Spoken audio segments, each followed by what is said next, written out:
Okay, hari ni kami nak set up kami punya jualan jus buah. Okay, let's go.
Assalamualaikum dan salam sejahtera.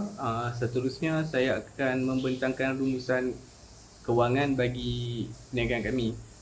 Untuk makluman, bekalan elektrik yang digunakan telah disediakan oleh Bumita. Selain itu, mesin blender, meja dan peralatan lain merupakan milik sendiri, jadi kami tidak perlu menggunakan kos untuk membeli atau menyewa peralatan tersebut.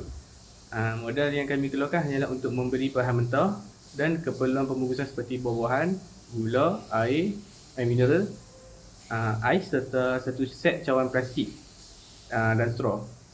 Oleh itu, kos operasi kami adalah lebih rendah kerana kebanyakan peralatan utama telah sedia ada. Hasil jualan harian yang diperoleh berjaya menampung kos bahan mentah dan pada masa sama memberikan keuntungan pada perniagaan.